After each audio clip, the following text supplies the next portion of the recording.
Bandang alas 11:45 ng gabi, isang tawag raw ang natanggap ng Sibasti Police Station mula sa Barangay Secretary ng Barangay P. Javier.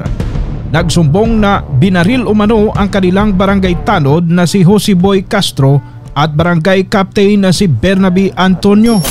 Gabi may nanawag ang ilang barangay secretary nga si Janela Burinaga Alburo naga-inform din sa station naton nga may arabi nga natabo nga shooting incident sa ilang barangay. Kasama ng mga taga MDRR mo Sibasti ay agad raw na rumisponde ang mga kapulisan sa lugar. Nag-responde kita kaupod sa aton nga municipal MDRR mo kaga para maano naton si Cap ma-rescue. Sa investigasyon ng pulisya, nagdaos umano ng selebrasyon ang barangay kapitan dahil sa kaarawan nito at nagtapos rin sa pag-aaral sa kolehiyo ang anak. Kagabi, samtang ang aton nga mga biktima naga-celebrar sang kaadlawan sang barangay kapitan ini kay sang birthday sang barangay kapitan ini sang July 11. Tapos ang bata niya nag-graduate sa kolehiyo. So daw tingog din ang celebration nila kagabi. So nag-inom-inom sila kag naghahanda sa ilang balay. Habang masayang nagkakantahan at nag-iinuman ang mga biktima, ay bigla raw dumating ang mga sospek at pinagbabaril ang mga ito. Kung sandang kadlaw kag bigla may naglupok. Lupok lang. Kag na-shock na sanda ko no idya kun si Mama Abis turog. Kung kugto mga bayi nga to, turog man.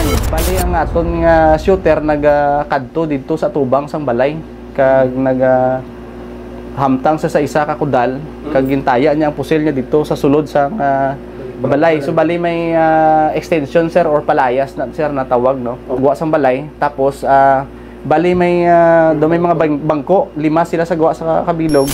Si Kapitan din. Ja. Anong ginapang bangkuan niya? Amo ni. Diri sa din si katubang. Posisyon sa muna. Ang tanod nga si Juan. Si Boy Castro. Ja sir. Diri. Diri si Castro, diri si Kapitan. Ikaw dito. Nandun ako. Di ang bata ni Kapitan isa. Ja sir. Diri. Ikaw tay din ka. O di ikaw. Gabungko ka ba sa bangko? Okay.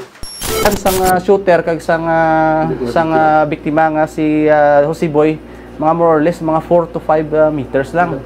So malapit lang sa sir. Ang paglupok sa unang lupok na igo nga daan si ang tanod tapos na si kapitan tapos natumba na din si kapitan kay ang posisyon sang pagtiro sir halin diri sa kudal ang tanod abing gapungko gatubang kay kapitan tapos si kapitan do naggatubang na sila tadlunganay. So paglupok na igo diri si ang tano diri sa left nga dapit sa forehead niya diri sa may kilay babaw sang kilay kag dumiritso kay kapitan nga gatubang so amo man ang ila nga igo duha pareho wala nga ulo. Agad raw na hinabol ng anak ni kapitan ang sospek na bumaril sa ama. Lagas na. May ito pa kuno sa rapag tawo ibig sabihin darawagin kuno sa tatumon. Pero pagdating sa unahan ay may isa pa palang sospek na nakaabang at maging siya ay binaril nito. Ang bata niya nga isa ginlagas ang isa ka shooter. Ang shooter nga nagtiro diri sa may guwa sang kudal. Paglagas niya may shooter pagid nga isa diri sa kilid nga nagatindog sa may niyog. Kay ang do ano bala sir do gakurba, ang balay ni kapitan do gakurba. Shooter diri tapos may shooter nga nagkamang diri. So pagguwa sang bata ni kapitan gitiro pagid diri. Pero way naigo ang bata ni kapitan kag ang shooter nga nauna dumalagan pasaka. Agad raw na isinugod sa ospital sa kanilang bayan ang dalawang biktima. Pero dahil sa malubhang sugat na tinamo ng dalawa, ay agad itong inilipat sa mas malaking ospital sa Kalibo, Aklan. Kag sila gin-refer sila sa Kalibo dito sa may Asia Pacific Hospital kay tungod nga hindi siya matagaan sang kaigo nga medical treatment. Sa unang pahayag ni Police Captain Harry John Amar kahapon sa PV News Online at RMN Kalibo, sinabi nito na binawian raw ng buhay ang barangay captain. Kasubo gid namon nga sang kinakaudto na balitaan namon na pagi sa ilang pamilyang ang aton nga punong barangay nga si Kap Bernabe nagtaliwan mga banta alas 8. Samantala, sa impormasyon na nakalap namin, buhay si Kapitan at patuloy na ginagamot sa isang pribadong ospital dito sa Aklan. Pangayon ako sa pasensya sa impormasyon nga nahatag namon kahapon. Kay ato abi ang impormasyon base ato naghalin ato sa asawa mismo ni punong barangay Antonio kag sa iya nga bata nga amo na ang nagtaliwan ng ilang amay sang ilang panimalay. So pero kami nag-exert kami sa effort diri sa police station nga magtawagin sa hospital para at least ma-confirm namon at the same time sa iya nga bata nga nagabantay sa but then amo na. So kung may may access na kami sa amon nga pag-release information pangayo ni kami sa pasensya. Pero nag-istorya kami while ago sa iya nga bata na si barangay secretary. Ang hambal niya nga ang iya tatay subo nga mayara pang pulso kag ginatakda na lang sa life support nga mga aparatos. According sa iya ginahulat na lang iya nga isa ang utod ni Kap nga mag-abot halin sa Negros kag para hukson na lang ang mga aparatos nga nagapabuhi sa iya kag sa iya nga pulso subong sa. Samantala, stable na ang kalagayan ng barangay tanod na si Jose Boy Castro. Daw-ari lang ta sa kabukiran sang susmaluig. Hanggang sa mga oras na ito ay hindi pa nahuhuli ang sinasabing nasa 2 sospek. Ang tinitingnang motibo nito ay ang mga dating away.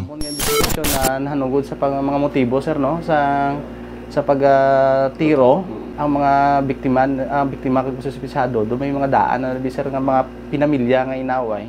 Binaril din umano ng magkakapatid na sospek noong taong 2022 ang barangay Tanod pero hindi nila ito napatay.